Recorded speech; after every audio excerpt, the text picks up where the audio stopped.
Chamber of Commerce. I'm Valerie Glenn, the president of the chamber, and sponsored by Rockland Trust, and Itamar Khalif has been doing a spectacular job of finding incredible talent and wonderful information to present to our members and any prospective members. So thank you all for coming. I'd like to introduce Itamar.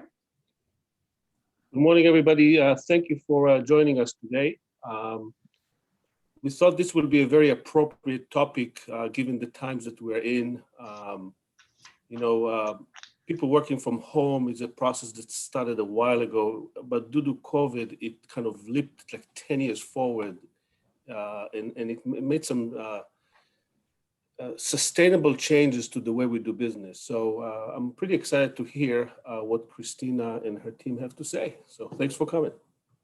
Fantastic. And so we have Christina Cheka, Ricky Dorman from, Christina Cheka from KC Consulting, LLC, and Ricky Dorman from Liquid Space, Lindsay Allman from Sigil Interiors, and Kristen Blumetti from CBRE Boston Consulting. And Christina, shall I turn it over to you? Sure. Thank you so much. Good morning, everybody. My name is Christina. I'll be your moderator for today's speaker series. I do want to give a special thank you also to Itamar for giving me the opportunity to kind of chat with you all today and invite you to join the discussion. And Christina, if I can interrupt just 1 second, Pam is going to give instructions to everybody so they Sure. get the best. Thank you. And Pam Desera from the Cranberry Country Chamber. Sorry about that, Christina. No, that's okay. So I just want to remind everyone to please remain on mute. Any questions that you have as we go along, please put them in the chat. Make sure that you make it go to everyone so that each, and if you have a specific question for one of the specific, particular panelists, just write their name so that it can be addressed to them. We'd like you to please place yourself by stopping your video so that we just have our speakers and none of our lovely faces, even though we love to see you. And also hover over to the top right of your screen where it says view and change that to speaker view so that you can see each person that is speaking.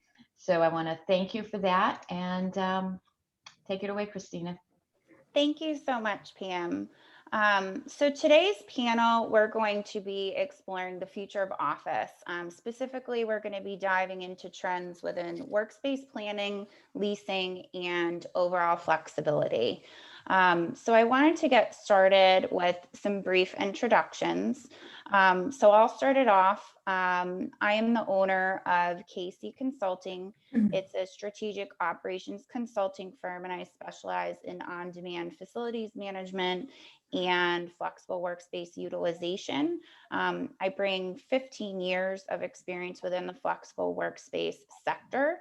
And I thought it would be slightly fun to have a little bit of an icebreaker question, just a little softball. So it's always fun to hear about people's first job because I think it's so vastly different for everyone. So my first job was actually grooming dogs. I was in charge of washing them and drying them. So a little fun way to get you started. So joining me today are three awesome ladies who have great expertise in each of their fields. Kristen, why don't you start things off by introducing yourself? Sure. Thank you, Christina, and good morning, everybody. I'm Kristen Blumetti with CBRE. We are a advisory firm for tenants and landlords on real estate transactions.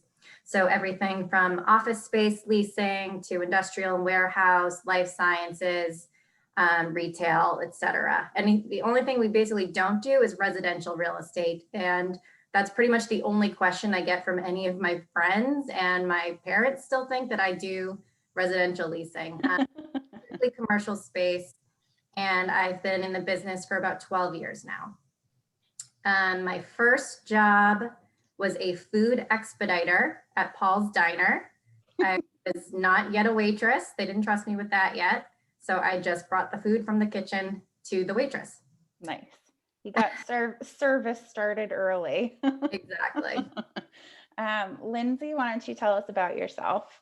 Sure. I'm Lindsay Ullman, founder and principal designer for Sigil Interiors. I have over 15 years design practice based in the commercial sector as well, mostly with a concentration in commercial furniture and space planning, and expertise in translating brand strategies into the built environment. I guess my first job, I'm really having a hard time remembering which one it was. It was either Joann Fabrics or Big Lots as a cashier. Nice. And Ricky, tell us about yourself.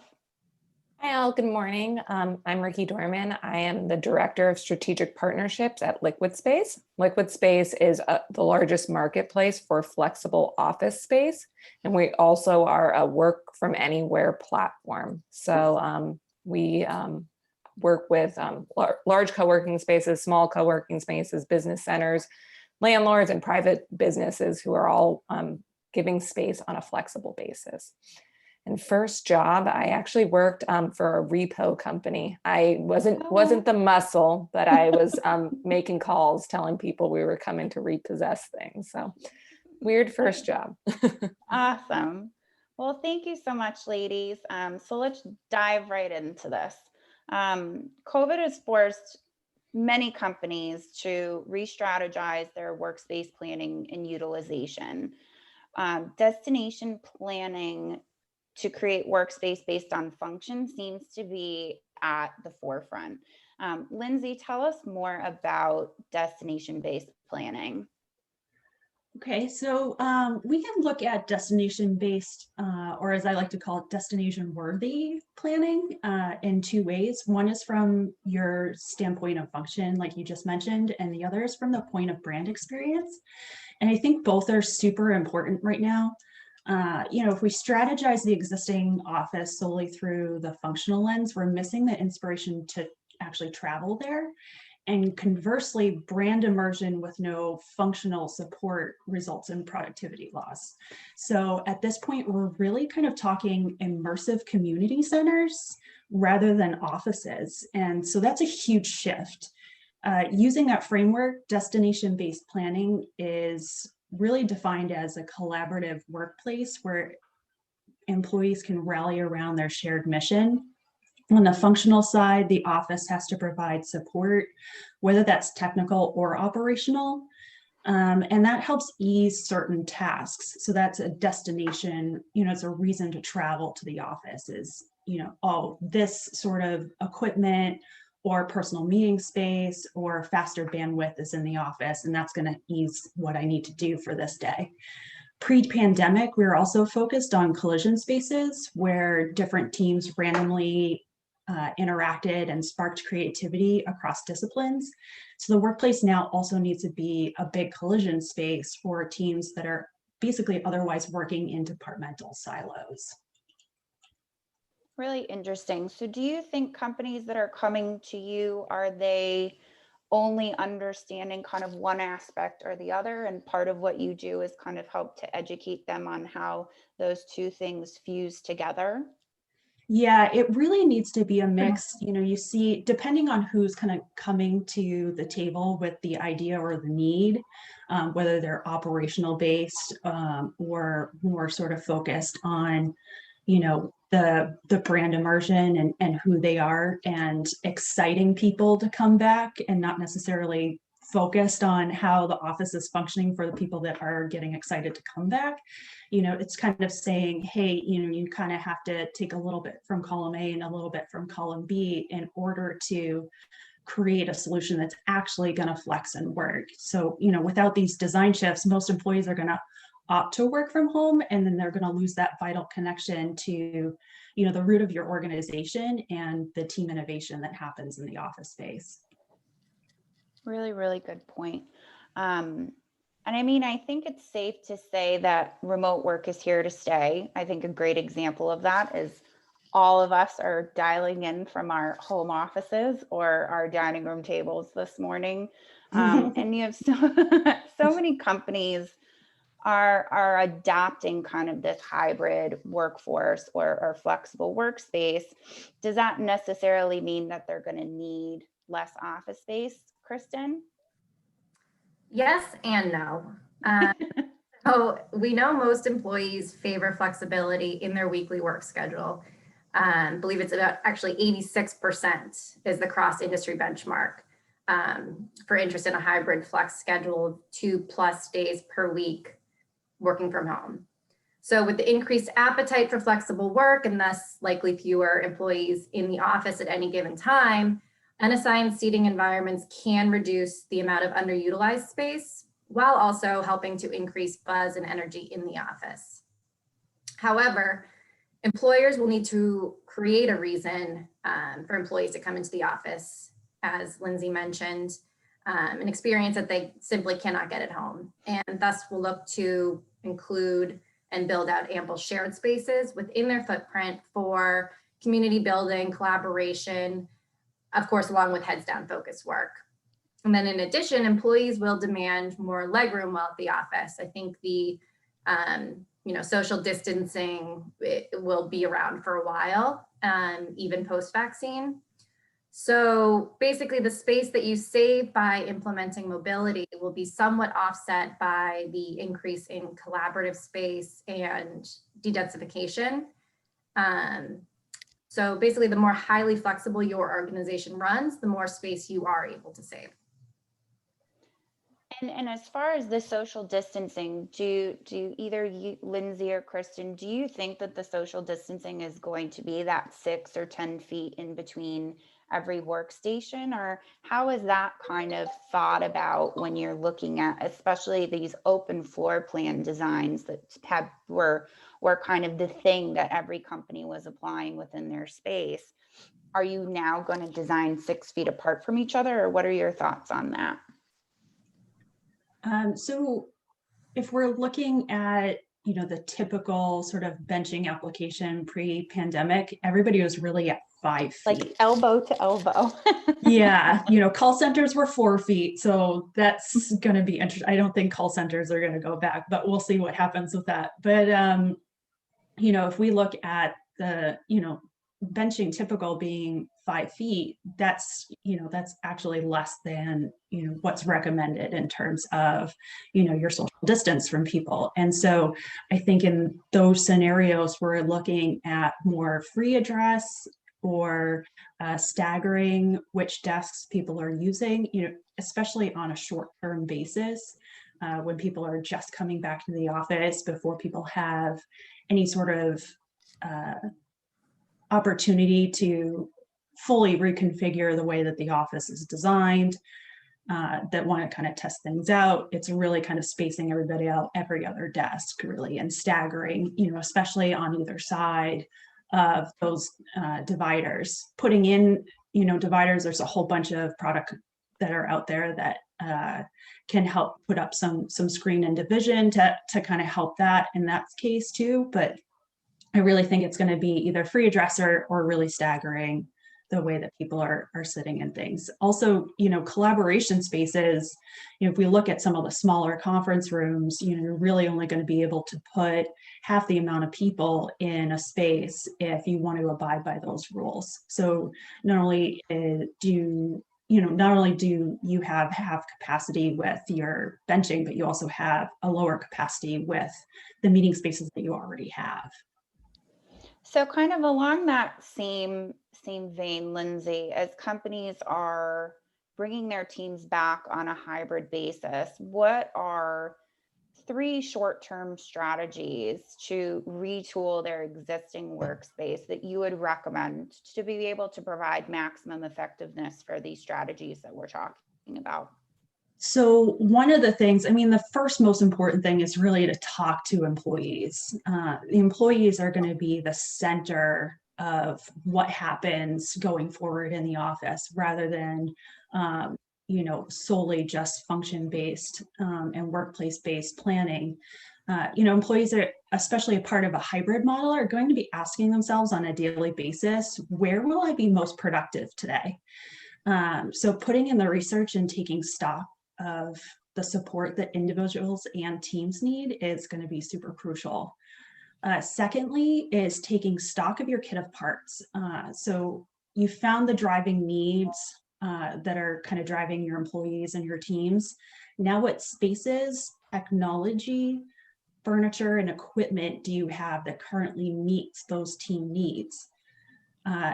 Is there furniture items or, the addition of movable space division that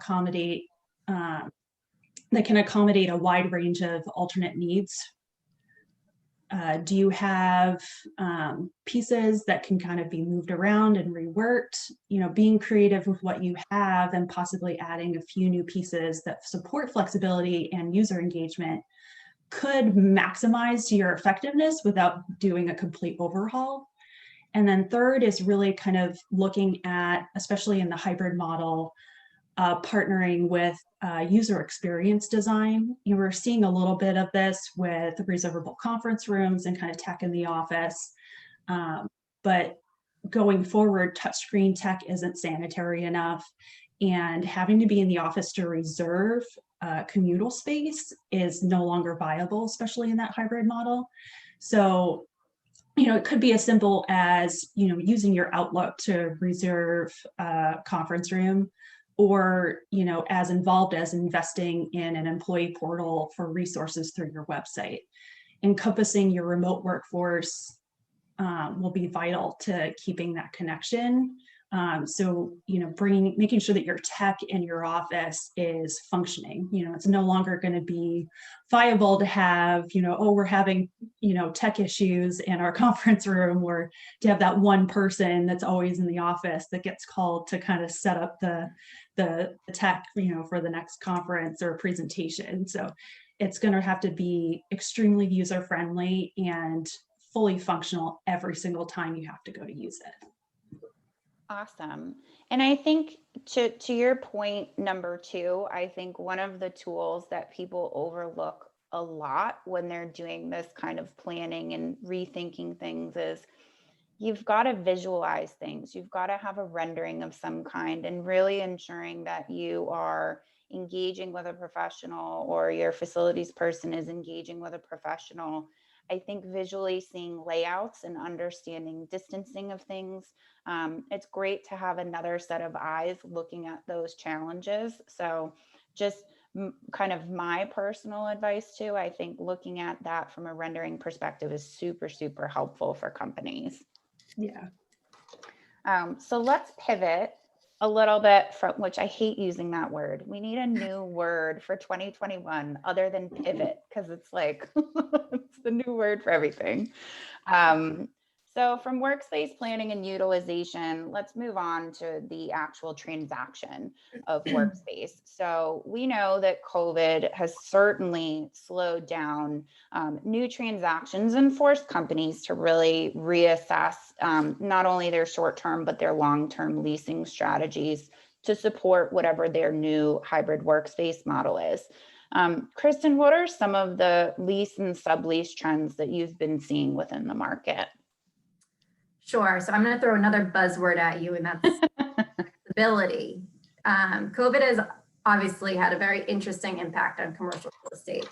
While office leasing has certainly slowed, life science and industrial transactions actually have never been hotter, due in large part to either the inability for the workforce to do their jobs from home, is the case in life science, or the increased consumer demand for warehouse goods, i.e. Amazon, Wayfair, et cetera. But focusing on office leasing for the moment, the biggest trend we're seeing, as I mentioned, is flexibility. And that has impacted everything from how we work, when we work, and now where we work. We're seeing this trend through many short-term, or as I like to call it, kick the can transactions, where companies are choosing to either extend their current situation for as short of a term as their landlord will allow, 6 months, 12 months, 2 years, or go to a short-term sublease. And this reduced term length gives them the flexibility to reassess their needs at a later date when hopefully business planning becomes more clear. How companies can implement flexibility into new leases is through favorable sublease language, termination options, expansion and contraction rights, and of course, in a post-COVID world, pandemic language, which we'll be seeing more of. What are some examples of pandemic language? That's a new one in the leasing community. Yeah, so all leases today have what's called force majeure, meaning that anything outside of the landlord's control, whether it's an earthquake, natural disaster, that delays either construction or entry to a building, tenants can either terminate their lease or not be required to pay their rent. However, force majeure does not apply to a pandemic because, speaking about Boston specifically, while the state put restrictions in place that essentially shut down the city, office buildings remained open at all times. So you were always allowed access to enter the building. It was kind of a catch-22.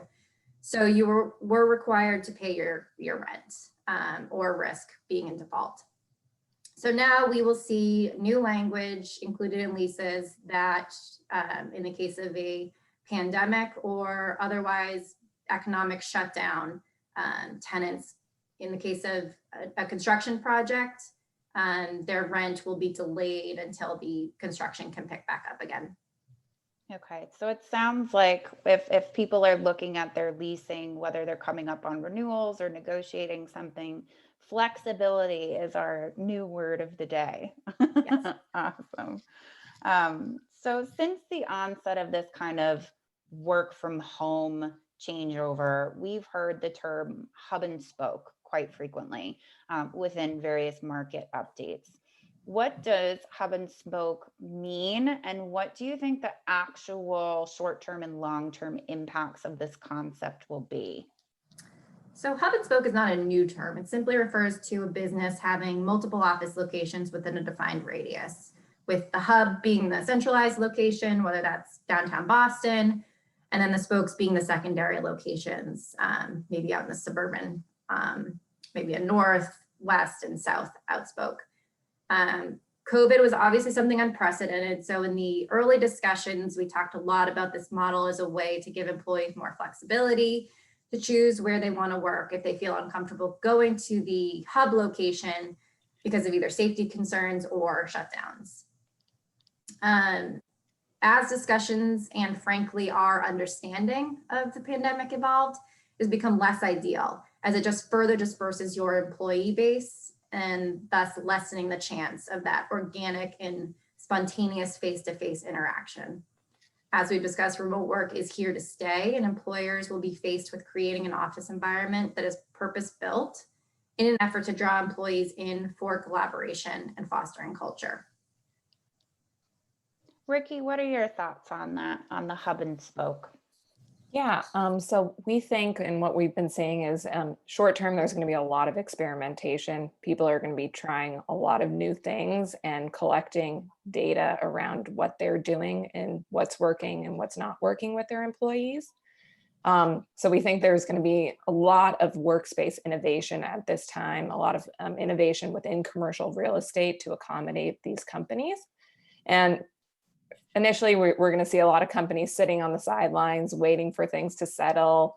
The majority of companies we're working with are not renewing their existing leases. They're letting those run out and are going to augment what they're using now with flexible space.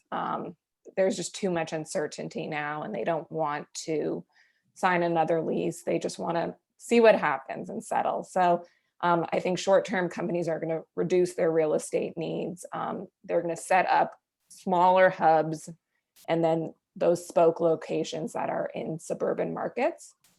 And the early data that we're seeing is that employees can be equally or more productive working at home, and especially if they have access to a space where they can go from time to time and work when they need heads down or quiet space. Long term, I think that we'll see less commuting, people working closer to home.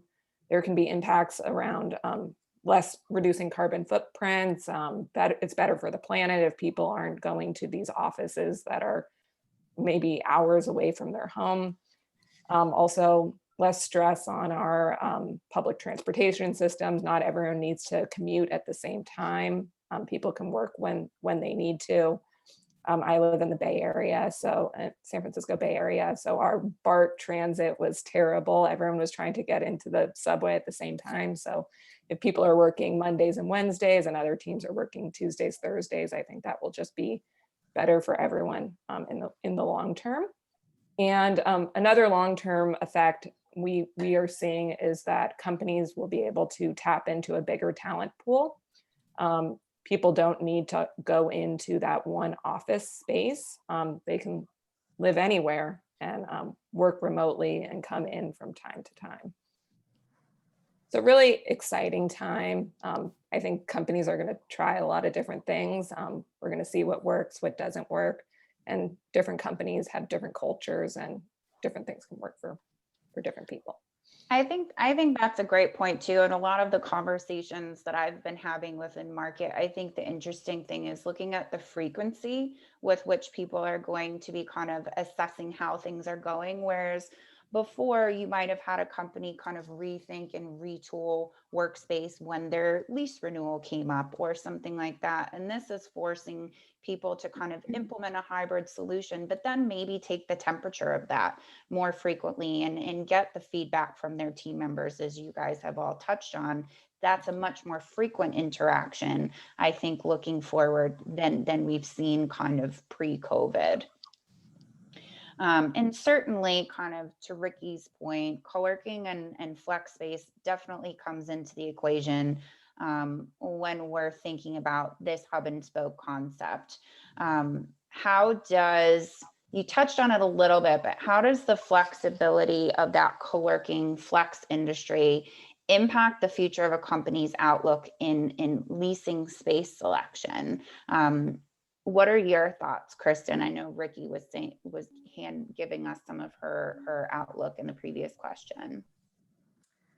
Yeah, so I think flex options are a great opportunity for companies to incorporate flexibility into their real estate. So to the extent a hub and spoke model is in play, having a smaller downtown Boston office presence, say, where real estate is more expensive, and then having their spoke models be these co-working options where maybe it's even a hot desk type scenario. So giving the employees who really prefer to work remotely but want the option to go to an office if something at home is distracting, you know, whether the kids are home or you have as Christina was telling earlier, a squirrel in your chimney, just kind of the everyday distractions. Maybe you don't have a great ergonomic chair and desk setup, so your back is starting to hurt. So you want the option to go into an office. That's where these flex options can be a great solution. Definitely. And now let's kind of turn the corner a little bit and focus a little bit more on the co-working portion of the industry. So from my personal experience, I certainly know that industry felt tremendous impact from COVID, and very early on as a lot of companies reverted to that work from home model.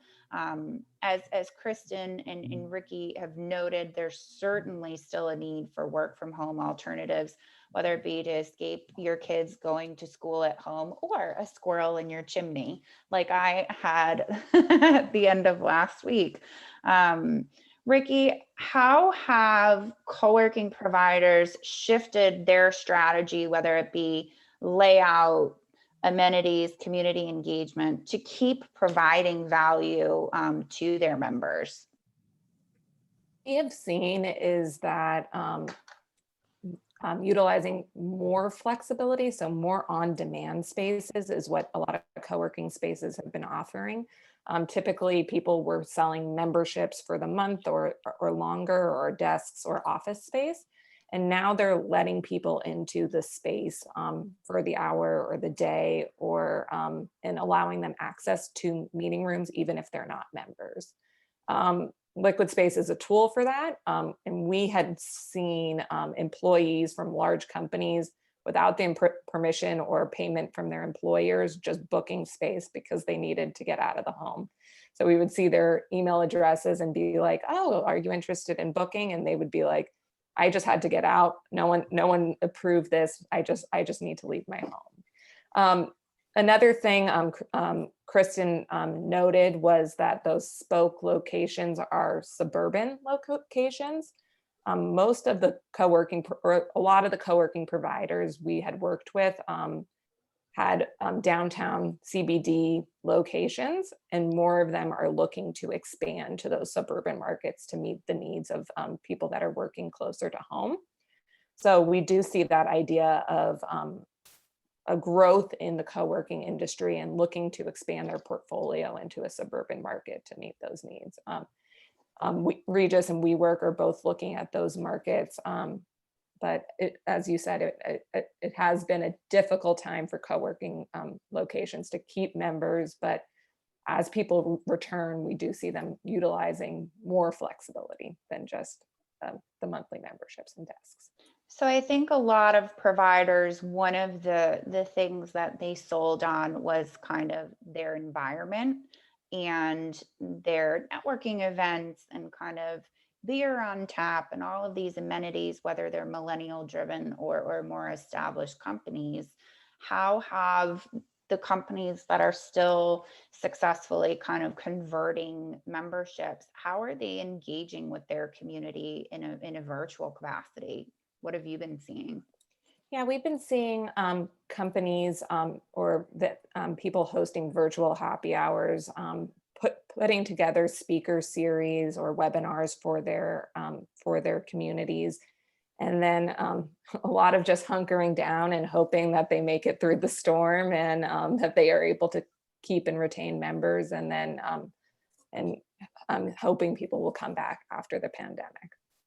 So as you probably have read, that Notel and Breather and a lot of the large co-working chains have filed for bankruptcy in this period of time. So it has been very difficult for a lot of co-working providers to retain. And we know that health and safety policy is certainly from the very beginning is something that co-working providers and platforms such as yourself kind of hustled to create standards and have people be health and safety certified.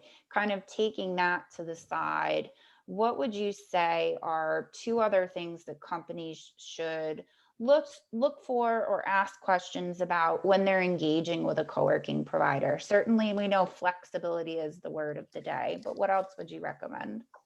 One concept we've been seeing is the concept of hoteling and a larger team taking out a space, but allowing more employees in that space.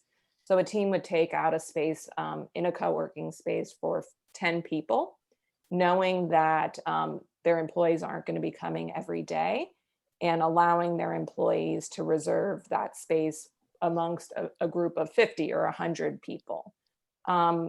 So companies, they could take out a bunch of spoke locations and allow their employees to work in their communities in more suburban markets, but not have to take out enough space for their 1,000-person team. Or so if a co-working space is able to accommodate that, provide key fobs, be able to provide a booking reservation system, that would work for a lot of companies that are looking to return to the office on a flexible basis. Other things that I would recommend asking for, and companies have been asking for, are what other amenities can our team use within the space? Lindsay was talking about that there's going to be a need to come together and collaborate. And a lot of the times that people are coming into the office will be around meetings and working with coworkers on a more hands-on basis, things that you can't do over Zoom. So finding out if they do have a large boardroom or smaller meeting rooms that you can come and collaborate with your teams. And also finding out on that same vein, how easy it is to book. Like, are you gonna have to be calling someone and like asking for that meeting, or can you just do it online and make sure it's simple and easy to reserve all those spaces. And your platform's certainly a great way to make that really easy and have the booking widget and all of that for those providers that don't have their own kind of dashboard. The Liquid Space dashboard definitely offers a great tool on that, just from personal experience. Yeah, we've actually white labeled our booking tools. So smaller co-working spaces or larger ones actually can just pull out that code and plop it on their website and allow someone to book from home. It's similar to like an open table reservation. You can just click, click, click and pay. That's awesome. And I think one of the things that's specific to kind of this market that I see as well, you look at some providers that are kind of expanding their network. So it's almost a blend of spaces that they run themselves, and there's also spaces that they partner with. So it's a way for established firms, but also more boutique firms to create this network and create value for their membership, almost creating that kind of built-in hub and spoke so that they have on-demand access to all of these various locations while staying within one general network. And I think that's a great tool for companies that don't necessarily need to take a hoteling space, or it's just kind of a one-off requirement. So kind of dialing it down a little bit, again, going back to our word of the day, flexibility. It can certainly mean many things when we're looking at office space. It can mean our agreement term, how your workspace designs and functions, and these hybrid models that are driven by the ability to work from anywhere. We've seen companies take this work from home, work from anywhere idea to one end of the spectrum and create a 100% remote workforce. What are the impacts, positive or negative, of this fully remote kind of Zoom model? I can jump in there. So I'll start with the positives. Obviously, I think the data speaks for itself. People like working from home. We were coming up on a year now, and that mentality really hasn't changed, which is somewhat surprising to me. I thought people, for the most part by now, would be dying and clawing to get back to the office, but that's really not the case. For the overwhelming majority prefer, as I mentioned before, working from home at least a few days a week. So work-life balance, obviously, hugely important. Having the ability to be home for either a delivery or, the Comcast person needs to stop by, those sort of just things that you don't have the ability to do while you're, maybe 20 to 45 minutes away from home. You can't just pop in to do. So just the convenience factor, as well as comfort, obviously. I think probably a lot of us, I'm guilty as well, wear my pajamas when I work from home for the most part, unless I need to be on camera and I put on a shirt. But comfy clothes, comforts of, if I don't have, I don't have to be in a call or anything like that. Sometimes I'll even work from my couch. So just physically being comfortable and having access to food that you like, as opposed to having to go out and buy something. That's a cost savings opportunity. You don't have to commute. So obviously all those great positives. The downside of remote work, which we've touched on earlier, is just not having that organic and spontaneous run-in with whether it's your own colleagues or clients or prospective clients. I know a lot of law firms in the city like to congregate in the same area, whether it's Post Office Square or, downtown Crossing. They like that ability to just go outside for a walk, or whether they're grabbing lunch or going to a meeting and bump into somebody that they know, client, and just network, basically. So that's obviously being lost, as well as the ability to grow your own business. So I think what we'll see in the future is a lot of people who do choose to stay remote full time will start asking themselves, why am I not advancing in my career as quickly as I'd like to?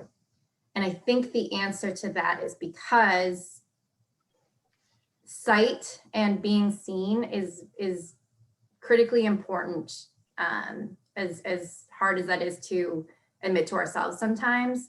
Just being sort of front and center and first in mind for promotions or new projects. So I think that is sort of a long-term downside that we'll see more of, as well as training. I think a lot of people who are just starting out in their careers and are learning, it's really hard to learn, as we know from the kids in school, it's really hard to learn a new task remote. So having that in-person training is really, really important. Yeah, that definitely is part of that sort of collision and collaboration. You know, you pick up so much in your position from other people around the office just discussing things that they're working on. And so I think there's a lot of learning that could be missed there. But I definitely think a positive is for people that might not necessarily like the working office environment as it is, people with different personalities, neurodivergent. You know, we've got a lot of different people that we need to start to consider when we're looking at reworking the office space and, you know, not just that functional and brand immersion, but also, you know, really make it human-centered when we're looking at the new office as well. So I think, you know, partially, you know, the hybrid model is going to be really great for some people, but, you know, human connection is definitely necessary on a physiological level, and it's essential to our knowledge work as well. I think that we often equate the work-life balance to working remotely, but sometimes working remotely creates this collision of no work-life balance because you're never leaving your house, you're working all the time. So I think that being able to separate that work and life, those two segments, and leaving work at the office sometimes gets missed, especially in pandemic time when we can't go out to dinner after work or see friends after work. Also, another thing that is difficult in a remote culture, a fully remote culture, is a company culture is hard to achieve. So you have to work harder. You have to figure out how you can create a bond between employees, create good rapport between employees. Often when communication is only tactical or only when you need something, people get resentful. So you have to make sure that your employees are working together and feel some sort of bond. I think we'll see a lot of remote pop-ups. Liquid Space actually has worked a hybrid model the entire time I've worked here. Actually, the entire time it's been a company, so 11 years. And pre-pandemic, we had a quarterly company pop-up where we would meet up, collaborate, meet new employees. And I feel like that's a vital part of some sort of group collaboration is vital to achieving a positive company culture. Yeah, we always misread texts or emails and communication when we don't have face-to-face interaction, and it's definitely difficult. I think we're all getting really expert at it at this point, but it's also difficult not to have those social cues of being in a room with somebody, especially during a meeting, and not mistakenly talking over somebody. No, body language is so hard when you're only kind of looking from here up when you're interacting with someone. Those are efficiency as well, because we talk about how much more efficient Zoom is. And there's no doubt, because as you know, Ricky's sitting in San Francisco right now, and you would have no idea. It's just as efficient.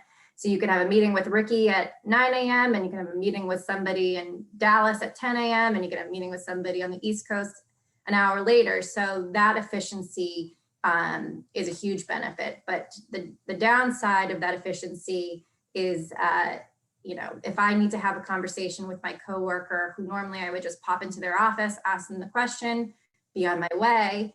Now I have to schedule a 30-minute calendar invite, and it ends up being, a less efficient use of time. That's very, very true. those are all wonderful points. And I think it kind of wraps up a little of what we wanted to share today. Before we go to any questions from the participants today, I actually don't see anything in chat. So if anybody has any specific questions for any of us, if you want to just go ahead and type it in the chat box. We have allocated some time. We want to be respectful of your day, but we also want to be some resources for you while we're here. So if you have any questions, you can feel free to go ahead and type it in the chat. I could open it up to the panel if there's anything else that they'd like to share with our participants today, or any of the points that were made earlier that you'd like to expand upon a little bit. We've got a little bit of time since no questions are coming through. I know we've covered a lot of bases today. I know, put you all on the spot. I mean, I can jump in. I have one thing to add too. After Okay. One thing to emphasize again is that you know, I've seen a decent amount of interior designers move into the user experience design and the virtual aspect of things. I think those two are really going to start to combine and be collaborative in what we're doing with the office space, especially with these hybrid models. So, you know, if you're considering, you know, going to a hybrid model, is really considering bringing somebody in that can implement that company culture and brand experience virtually, as well as you know, kind of complementing what's kind of going on in the office space, the physical space. Thanks. And then I had mentioned earlier that people are experimenting, innovating, and that it's about data. There's a lot of companies out there that are putting sensors in offices and other controls that people can collect that data. We work with a company called Relogix and another company called Comfy, and their tools allow for employers to see utilization and what components of the office people are using, and that will allow them to make better informed decisions on how much real estate they need in the future, or whether they need a certain office, or if they need more desks in a space. So I think that will become more and more useful for employers when they're making these decisions. Maybe signing that 5-year lease doesn't make sense in this location because no one's using that space. Even though people, and it's easier than, better to see the data than maybe sometimes a survey. People say, I'm going to use the space, and they just never come in because they don't, it's too difficult. Yeah, nice to use that as kind of a multi-pronged approach, I would think, to be able to talk to your team and also to be able to kind of gather that data. Really good point. The other thing too is, you know, agile workplace and supportive furniture has been huge for engineering companies for probably 4 or 5 years at this point. And the industry has really worked hard in the design side to really support user manipulation of the office space. And so when kind of considering the need for flexibility while you're doing this sort of discovery, you know, looking at the pieces that could maybe be a little bit more manipulated on a day-to-day or a use sort of basis in the office, to sort of make the most of your square footage while you're trying to see which scenarios do people use the most, is something that could be really interesting for people and really informative. And, you know, there's all sorts of opportunity to sort of rent these pieces rather than, say, fully invest in something while you're doing that discovery too. Furniture as a service. Yes. That's the new tagline. Awesome. The last thing I'll say is that this entire conversation is fluid. I mean, it's a moment in time, really, because our knowledge and our opinions and our feelings today are different than they were, you know, back in April of last year, and it's going to be different in September of this year. So it's a fluid conversation. I think that's why flexibility is key, and sort of not making a brash decision based on your feelings at this given moment are critical. Really to have some good planning in place, definitely. Well, I wanted to thank everyone for their time today. I will coordinate with the chamber, and we'll be sure for all of the registrants that we will send you out our emails. That way, if you have any questions as you're kind of thinking through things that you'd like to review with us, don't hesitate to reach out for any assistance. And certainly if you belong to any other organizations that you think would benefit from panel content like this, please reach out to me directly. We'd be happy to have that conversation with you. And thank you again to Ichmar, Pam, and Valerie. Thank you, Christina and Kristen and Lindsay and Ricky. All, wow, things to think about, definitely. One of my questions was, how does having interaction like this changed your idea of professionalism? Because in some ways, people are giving a pass when a kid runs across the room, or a dog or a squirrel's in a fireplace. And you get to see a side of people that's human, you know. So in many ways, your relationships, maybe you don't have that interaction you have in a physical space, but your relationships change a little bit because of that. You get to see people as they really are at home. I think that's really interesting. I mean, even from a networking perspective, having one-to-ones, hearing a dog barking in the background, it's a great point of conversation to bring a human element to the interaction. I mean, I can't tell you how many times I've taken my computer and turned it to show you my dog that's snoring in the bed next to me. And it's, you know, it's a great way to engage with people. But again, I think that's also the result of a lot of us that have a really established kind of corporate relationships, and we're at a certain level in our career. And I think you're able to find that blend of a personal kind of interaction versus something that's purely business based. And I think that's the piece that might be missing from the younger workforce, or the people that really need that kind of collaboration and mentorship. It's hard to get to know someone on Zoom when you don't have your own style of doing business just yet, if that makes sense. That does, very much so. Well, very interesting. We have to circle back in a few months, I think. Yes, quarterly discussion. There you go.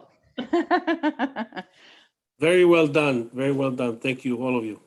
Thank you very much, Thank you. Ichmar. Thank you Have for a great, coming today. thank you. Have a great day, everyone. Thank you. Thank you. Thank you. Bye. Bye-bye. Thank you.